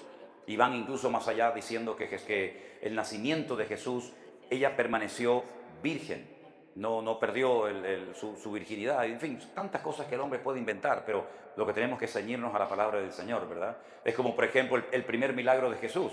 Cuando llegan y le dicen, le dice María a Jesús, no tienen vino. Y entonces Jesús le dice María, haced todo lo que Él os diga, reconociendo su incapacidad, su impotencia de hacer milagros. Y los católicos dicen, no, ella está intercediendo delante del Señor. Sí, cada uno interpreta como quiere. Pero lo que está bien claro es que la idolatría es pecado, es abominación ante los ojos del Señor. Y lo que pasa en esa iglesia, como en tantas otras, es puro emocionalismo. Confunden darle rienda suelta a las emociones. Cuidado, nosotros nos podemos emocionar. Y nos podemos emocionar porque Dios nos ha creado con la capacidad de poder emocionarnos. Podemos llorar, podemos reír, podemos sentirnos tristes, podemos sentirnos gozosos, pero eso es una cosa. Y otra cosa es cuando entra el emocionalismo, el descontrol. Y dice la Biblia, Romanos capítulo 12, que Él es nuestro culto racional. Yo razono, yo no pierdo el control. Yo no empiezo a dar vueltas como un loco, tomado por el Espíritu. Dice la Biblia que el Espíritu está sujeto al hombre. En otras palabras, no perdemos el control. Eso se llama desorden. ¿Y quién permite ese desorden? Pues volvemos otra vez a lo mismo. El principal de la iglesia. Entonces, si se le, hermana, hágame el favor de sentar. Hermana, ¿se sienta o la siento, Si no, no se preocupe. Sí, yo sé que dan vueltas, yo las he visto. Yo sé que dan vueltas y hacen el gallo y el perro y el pollo y el león de la tribu de Judá y todo lo que quieran. Pero eso alguien tiene que permitir eso. Alguien consciente eso. No, el Espíritu Santo no convierte a la gente en un robot ni en algo ridículo. Es nuestro culto racional. Yo no tengo ningún problema que un hermano llore y se quebrante, pero una cosa es eso. ¿Eso para qué sirve? Para llamar la atención. En la iglesia nadie puede hacer nada para llamar la atención. Yo llegué una vez a una iglesia, tenía una plataforma enorme, gigante, y había allí en la esquina a una muchacha que estaba con una bandera, parecía un policía, con la bandera así. Y yo le dije, hermano, una pregunta, esa muchacha que está ahí con la bandera, ¿qué está haciendo? No está alabando al Señor. Digo, todo el mundo la está mirando a ella, en vez de estar alabando al Señor. Entonces en la iglesia ni el pastor, ni el diácono, ni el músico, ni nadie puede estar haciendo algo para llamar la atención sobre sí mismo. Es como lo he contado en otras ocasiones. Voy un día a una iglesia en Canarias y llego, y entonces se puso de moda en un tiempo en algunas iglesias, nosotros nunca entramos en ese rollo, en una plataforma así alta, había unas chicas jovencitas, la verdad que todas eran guapísimas, ¿sí? Y estaban todas allí bailando, y entonces estaban todos los chicos abajo así. Se les caía la baba, ¿no? Y entonces yo me acerco a la mujer del pastor y le digo, una pregunta, estas niñitas que están, bueno, niñitas, estas niñitas que están aquí, ¿qué están haciendo? Y me dice, no están bailando, están haciendo guerra espiritual. Digo, guerra es la que tienen estos que están aquí abajo. Estos sí que tienen una guerra ahora mismo. Entonces confundimos esas cosas que no sirven para nada, ¿verdad? Todo lo que alguien haga en la iglesia que atraiga la atención sobre sí mismo, eso no es de Dios. Nadie puede desplazar la gloria del Señor en la iglesia. Si el pastor es el foco de atención, cuidado, porque ahí están haciendo idolatría del hombre, que es lo que yo muchas veces le digo a la gente, no se pasen.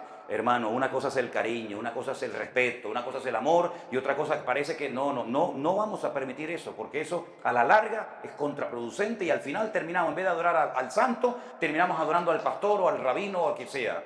Y eso tenemos que evitarlo a toda costa. Si cuando usted abre la puerta al desorden, eso le lleva a otro y a otro y a otro y a otro y a otro. Y si no hay eso, piensan que el Espíritu de Dios no se ha movido en la iglesia. Como en mi época, si no hablaban en lenguas 7 o 8, el culto había estado malo, aunque la predicación había sido excelente, pero consideraban el énfasis en el hablar en lengua o en lo que sea. ¿Vale? Vamos terminando, ¿no? Nos quedan 2. Sí. Vamos. Lidia Franco. Ah, mira, está cerquita, gloria a Dios. ¿Y la otra hermana o hermano quién es? Que se vaya ya acercando y se pone por aquí, hermano. ¿Sí? Hola, pastor. Hola. Tengo una consulta. En San Juan 20:23. Lo que pasa es que este versículo... Ponte por aquí para que no se acople ahí. Ven, ahí. 20:23, sí, dime. Sí, 20:23. Nos dice, en la Reina Valera nos dice remitiereis, en otras Biblias, la NBI dice pecados, o sea, nos da a entender que el Señor le dio la autoridad para perdonar los pecados y a quien no se los quisieran perdonar tampoco les perdonaban. Entonces yo quería que usted me explique eso porque escuché que esto era como que le daban una autoridad A los apóstoles para perdonar pecados. para perdonar. Y si ellos no querían perdonar, no Pero perdonaban. sí, este es un versículo muy usado por los católicos para decir que los sacerdotes tienen poder para perdonar los pecados a la gente que se acerca a ellos. Sí, pero en cuanto también a los cristianos, dicen que tienen la autoridad para poder actuar con autoridad y hablar con esa autoridad y hacer o deshacer o decir porque el Señor les dio la autoridad. Bueno, es que se puede hacer un mal uso de la autoridad. Lo que está bien claro es que el Señor ha delegado autoridad en la iglesia. Lo que se haga con esa autoridad es harina de otro costal. Pero lo que está bien claro es que cuando se predica la palabra de Dios se nota quién tiene y quién no tiene autoridad. Cuando se enseña la palabra de Dios se nota quién tiene y quién no tiene autoridad. No sé si ustedes han visto o han tenido experiencias, pero cuando te enfrentas con un endemoniado, el endemoniado reconoce si ese hombre tiene autoridad en el Señor o no tiene autoridad. Porque el diablo reconoce perfectamente que con este hago lo que me da la gana, o cuidado, no te pases con este porque reconozco que la autoridad de Dios está en él, ¿no? Eso es una cosa. Ahora, lo que el Señor Jesucristo le está diciendo aquí a los discípulos es que ellos tenían la capacidad no de perdonar o no perdonar pecados, porque solamente Dios puede perdonar pecados. Cuando nosotros evitamos, cuando nosotros impedimos que la gente se arrepienta, cuando dejamos de predicar el Evangelio. Cuando la iglesia deja de predicar, la maldad se aumenta. Cuando nosotros dejamos de predicar, el pecador no tiene la opción, la más mínima opción de arrepentimiento, salvo por un hecho sobrenatural que pocas veces ocurre. Por lo tanto, cuando le dice el Señor a los discípulos, ustedes pueden remitir, ustedes pueden impedir o pueden beneficiar, ayudar a que una persona se arrepienta, se refiere evidentemente bajo la predicación del Evangelio. Porque ¿cómo creerán si no hay quien les predique? Pero si yo tengo que predicar, sé que tengo que predicar y me callo y no hablo, la sangre del pecador será demandada sobre mi cabeza. Eso es lo que es. Y hay que interpretar este texto en el contexto de toda la enseñanza general del Señor y no decir, bueno, es que Pedro tenía el poder para perdonar o no los pecados. Solamente Dios puede perdonar los pecados del ser humano, ningún hombre. Otra cosa son las ofensas, que son dos cosas diferentes. La Biblia dice, confesaos vuestras ofensas unos a otros para que seáis sanados. Si yo le ofendo a usted o usted me ofende a mí, tenemos que arreglar en esta relación horizontal nuestra relación para que nuestra relación vertical funcione. Una cosa son las ofensas, las relaciones interpersonales entre nosotros, que somos responsables de llevarnos bien. Y otra cosa muy diferente son los pecados. Los pecados solamente los puede perdonar el Señor por un sentido común. Si el hombre tuviera la capacidad de perdonar los pecados a los otros, ¿para qué vino el Señor Jesucristo? Es una incoherencia. Así es. ¿Está? Ya, la última pregunta, porque esta no es mía, en realidad me dijeron que se la elaborara. Ah, vale. Hágala bien entonces. Sí, bueno, la persona tiene la duda de que si ella no quiere diezmar, porque no quiere sentirse presionada, pero ofrenda, ¿está en pecado o no está en pecado? Si es obligatorio o no es obligatorio. O sea, yo he escuchado todas sus predicaciones acerca de esto, pero ella quiere escucharlo de boca suya. Bueno, si no quiere diezmar, que no diezme. No entra en pecado. No. Se pierde una bendición de aprender a ser generoso. Pero O sea, si amenazar a ofrenda. la gente que va a ser maldecida, que Dios no va a estar contigo porque no des el diezmo, es como si la bendición se pudiera comprar con el dinero. El ladrón en la cruz se fue al cielo y nunca diezmó. El ladrón en la cruz se fue al cielo, hoy estarás conmigo en el paraíso y nunca leyó la Biblia, ni se bautizó, ni habló en lengua. Es decir, ahí hay un ejemplo bien claro de que esas son cosas que hacemos para el beneficio y para el desarrollo del evangelio en la tierra. Pero lamentablemente se usa como arma arrojadiza diciendo, uy, si no diezma, estás maldecido. Pero es que la Biblia lo dice, sí, pero ¿a quién se lo dice? A mí no me lo dice, yo no estoy bajo maldición. El Señor se hizo maldición para yo heredar bendición. Eso se lo dice al pueblo de Israel. Y entonces me hace gracia que algunos predicadores, cuando les interesa, se van al antiguo y cuando no les interesa, se van al nuevo. Es decir, si usted quiere diezmar, diezme. Si no quiere diezmar, no diezme. Pero mi salvación no depende de lo que yo doy, sino de lo que yo soy. Y yo soy aceptado en el amado y ninguna condenación hay para los que están en Cristo Jesús. Lo que no se concibe y lo que no se entiende es que un cristiano no sea una persona generosa y dadivosa. Eso es algo que nace espontáneamente del corazón de los hombres. Pero no amenacemos, por favor, a los santos, a los hijos de Dios, que se van al infierno, que están en maldición por el diezmo, porque eso es rotundamente falso. Y el que enseña eso tendrá que pedir algún día cuentas o rendir cuentas delante del Señor. ¿Sí? Y la última, me parece, ¿no? Pastor, se supone que ya era la última, pero fue ¿La última no era él? Es que fue mi error, porque él me había pedido que lo anotara y yo no lo anoté, y la hermana que está allá sí la anoté, pero no la vi y me la salté. ¿Y entonces qué hacemos? Son 3. Son 3 más. Sí. Pucha. Germán y Aposo y los 2. Venga, venga, vamos. A ver, tú no te habías anotado, pero tienes preguntas. No, yo sí le anoté. Sí. Bueno, nosotros lo conocemos al pastor por medio de una tía que siempre nos predicaba y nadie quería entrar al evangelio, pero dijo, yo no puedo, pero ahora los Link pueden con Manuel Sierra. Bueno, bendito sea Dios. Ya lo hizo casi las preguntas otra hermanita, la que está allá, y casi eran las mismas, solo de las vestiduras y de las ataduras de los santos y todo eso, y casi ya las contestó. Pero sí quería preguntarle a usted de las vestiduras, porque a la iglesia que nosotros asistimos, como le conté antes, de vez en cuando, una vez yo le oí predicar a usted que dijo que cuando uno no se siente bien con el pastor, o sea, no está predicando lo correcto, porque ahí se ve más emocionalismo que lleno del Espíritu Santo. Entonces yo le dije, y me encontró en la calle, me dijo, ¿por qué no vas a congregarte? Le digo, porque pastor, usted le digo, salta, brinca, silba, pero dice, yo silbo es para que la gente no se duerma. Le digo, si no sabemos estar dormidos. Para que no se duerma. Porque dice, óigame, dice, sígame, y así, o sea, y se pasea todo el frente. Bueno, si yo tengo que silbar para que la gente no se me duerma, el problema no está en la gente, el problema está en mí, ¿no? Sí, entonces Tremendo, ¿no? él es así, entonces yo le dije, es por eso que ya he dejado de ir. Entonces me dijo, ¿y si yo te dijera que no vayas como estás vestida? Y la mayoría de veces ¿Y yo usted ando quién así. es para decirme a mí cómo me tengo que vestir? Entonces me dijo, me dijo en la Biblia, dice que hay que vestirse, que dejar de pintarse. Yo tengo una peluquería. Eso es mentira. Y ¿Dónde dice la igual me Biblia que la sientas mujer no con se puede joyas, pintar? con aretes. ¿Dónde Entonces, dice, eso le dije yo a él. ¿Dónde Entonces dice la dijo, Biblia que la mujer no se puede pintar? ¿Dónde dice eso me la dijo, Biblia? tienes Dígale, que seguir yendo para que sigas aprendiendo. Ya.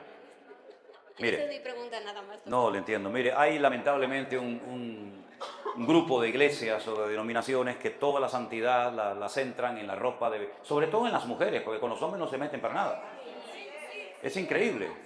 El hombre puede ir como le dé la gana, pero siempre que si la pintura, que si el de arete, que si la falda, que si no sé qué, siempre es con la mujer, una obsesión que tienen con ese tema, ¿no? Entonces yo creo, y mi opinión es, que ni las mujeres, ni los hombres, tenemos que vestirnos de una manera indecorosa para llamar la atención o para provocar. La ropa se inventó para cubrir, no para descubrir. Entonces, cuando una persona en la iglesia o donde sea se pone un tipo de atuendo, un tipo de ropa para llamar la atención, hombre, ahí eso está mal, evidentemente. Pero que me digan a mí que una mujer es más santa porque tiene 25 centímetros de pelo y la otra tiene 15, eso es una ridiculez, ¿verdad? O la falda. ¿La falda hasta dónde tiene que llegar? ¿Hasta el suelo? Hasta ahí. Y si es un centímetro más arriba, ya perdió la santidad. Claro. Yo sinceramente no comparto ese tipo de... Tampoco estoy de acuerdo con que una mujer o un hombre se ponga a provocar, evidentemente.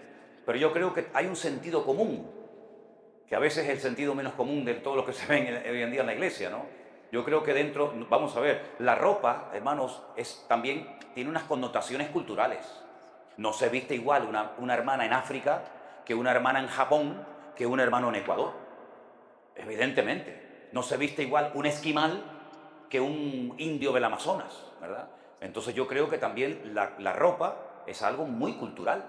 Como muchísimas cosas son de tipo cultural, pero intentamos convertirlas en doctrina. Y cuando las costumbres, la idiosincrasia de un pueblo, las tradiciones de un pueblo, etcétera, etcétera, las queremos obligar a la gente a aceptarlas como doctrina, tenemos gravísimos problemas. Entonces, a veces queremos forzar a los textos bíblicos a decir lo que no dicen. El hombre vestirá de hombre y la mujer de mujer. Perfecto, vamos a tomar literalmente el texto. Todos los hombres estamos en desorden, porque en la época de Jesús nadie se vestía como nos vestimos hoy en día nosotros. Tendríamos que ir con sandalias y con túnica. Entonces yo no puedo interpretar ese texto en el siglo IV antes de Cristo que en el siglo XXI después de Cristo. Las mujeres en la época bíblica se vestían con unos pantalones que se unían así a la mitad. En España se llaman como pantalones bombachos, no sé cómo lo llaman aquí. Son unos pantalones muy anchos, ¿verdad? Con una cosa así para que se unieran como una falda. Así se vestían las mujeres en la época bíblica, con su turbante y todo eso, y con su velo. Se tienen que vestir las hermanas hoy en día así, como en la época de Moisés. Totalmente anticultural, ¿verdad? Entonces, yo sé que hay un decoro, yo sé que hay un respeto, yo sé que hay normas, pero lo que está bien claro es que obligar a una hermana a que use faldas hasta el tobillo y mangas hasta aquí, que no se corte el pelo y que no esto y que no lo otro, me parece a mí que sinceramente es ir más allá de lo que dice el texto bíblico. Ahora, usted sabe perfectamente, hermana, si usted va bien vestida o mal vestida, o no lo sabe. Usted es tonta. Usted es tonta. ¿Usted sabrá? Hombre, lo que no puedes hacer es provocar ni llamar la atención. En el momento en el que tú provoques la atención y utilices tu cuerpo como un cebo para hacer caer a... Teníamos una hermana, digo teníamos porque ya gracias a Dios no está, ¿no? Pero teníamos una hermana en la iglesia que usaba unos escotes que vamos, que aquello era terrible, ¿no? Y un día le digo, una pregunta, ven para acá. ¿Esto de qué vas? ¿Qué es lo que tú intentas con esto, mi niña? Era casada y me dice, yo me he visto así para que mi marido no mire a otras mujeres. Digo, sí, vosotros hombres te están mirando a ti. Es decir, no me vengas con el cuentito de que te pones así para que tu marido no mire a otras mujeres. Porque si tú te tienes que vestir así como una prostituta para que tu marido no mire a otras mujeres, el problema que ustedes tienen como matrimonio es muy grave. Muy grave. ¿O tu marido quién es? ¿El conde de Montecristo o qué? Entonces, ¿por qué hacemos las cosas que hacemos? ¿Por qué te vistes así? ¿Por qué provocas de esa manera? Cada uno que se examina a sí mismo. Y en la iglesia, yo creo que el objetivo es glorificar al Señor, no que me miren a mí. Fui una vez a predicar a una iglesia a la ciudad de Askelon. Y después me fui a otra iglesia en la ciudad de Tel Aviv. Y resulta que cuando llego a la iglesia me encuentro a un hermano muy alto, con una barba muy, muy poblada en toda esta parte, una barba enorme. Y aquí esta parte de la cara vacía, no tenía ningún pelo, nada. Y yo me le quedé así mirando y digo, curioso, ¿no? Y me dice, no, esto lo hice porque el Espíritu Santo me lo dijo. Y le dije, ya, el Espíritu Santo. Entonces resulta que este hermano dice que utilizaba eso para evangelizar. Es que lo que yo he visto, hermano, es que ustedes no se imaginan lo que... Entonces este señor tenía en la plataforma unas banderas, eran como unas telas con un palito, como esas banderitas, ¿verdad? He visto a los muchachos aquí, muy típico en Sudamérica, los aparcacoches, ¿no? Con una banderita así. Y entonces él subía al púlpito y decía, hermano, esta bandera se la voy a dar a esta hermana. Se le regalaba una banderita, una amarilla, la otra era una azul, la otra era una naranja, en una había un leoncito, en otra había una estrellita, y decía, hermanos, pónganse de pie, ahora vamos a hacer una danza. Y todos los hermanos dando vueltas alrededor de la iglesia con la banderita. Ahora al revés, y tal.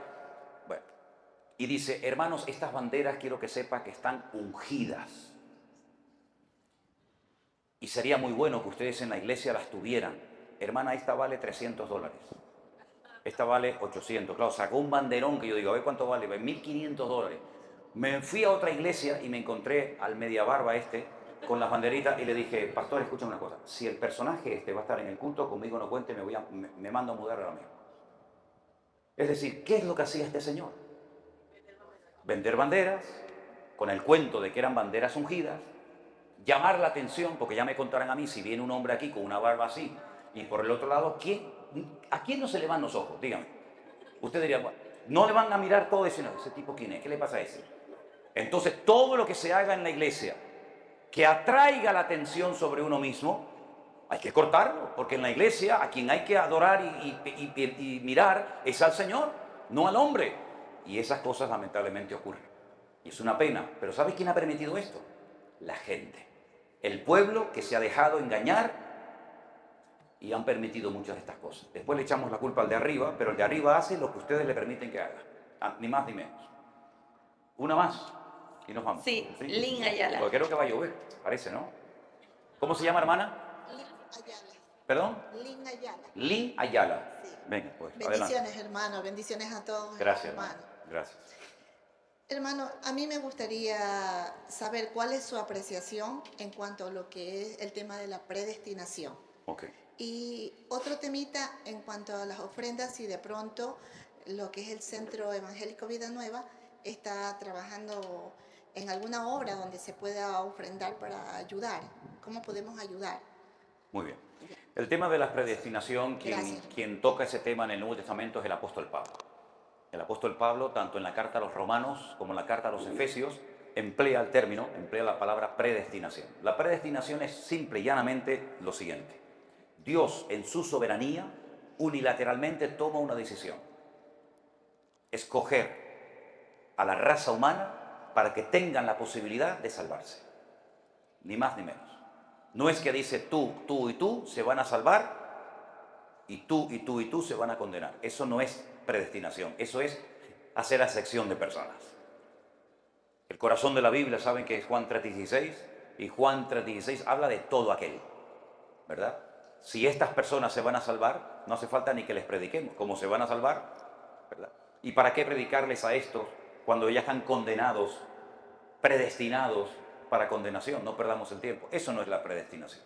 La predestinación, repito, es una decisión que Dios tomó de decir a estos que han caído de mi gracia, a estos que se han desconectado de mí, voy a mover cielo y tierra, por decirlo de alguna manera, para que en cualquier momento que quieran, utilizando su libre albedrío, ¿verdad?, puedan salvarse si desean. ¿Cómo? A través de Cristo, a través del Evangelio, a través de la cruz, etcétera, etcétera. Eso es la predestinación.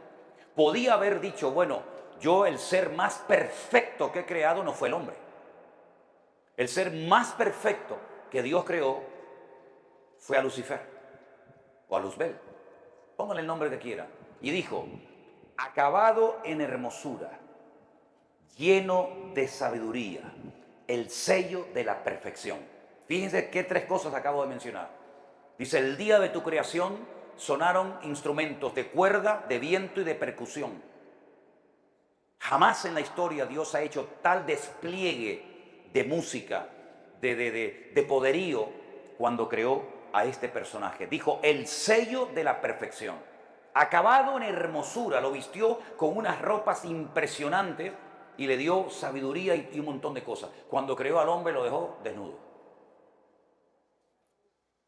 Fíjate, cae Satanás, se rebela contra el Señor y Dios no mueve ni un dedo para restaurarlo. No movió nada, ahí te quedas. Cae el hombre, se desconecta de la gracia de su Creador y Dios envía a su Hijo unigénito al mundo para que muera por él, lo restaure y lo salve y lo perdone. Gloria a Dios que fue así y no al revés. Gloria a Dios que fue así. Eso es la predestinación. Yo elijo a estos para que puedan volver aquí y a este no. Imagínense que hubiera sido al revés. Imagínense que nosotros no pudiéramos volver a arrepentirnos y volver a tener comunión con nuestro Dios y que Satanás hubiera recuperado todos sus derechos y privilegios. Estaríamos condenados eternamente. Eso es la predestinación, ni más ni menos. No es que Dios elige a unos para que se condenen y a otros para que se salven. Eso sería una injusticia tremenda, tremenda, ¿verdad?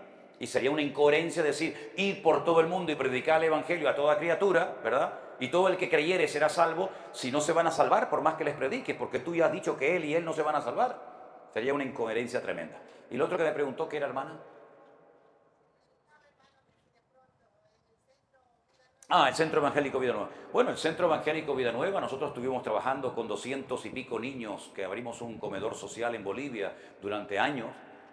Nosotros estuvimos trabajando con niños en Kenia, en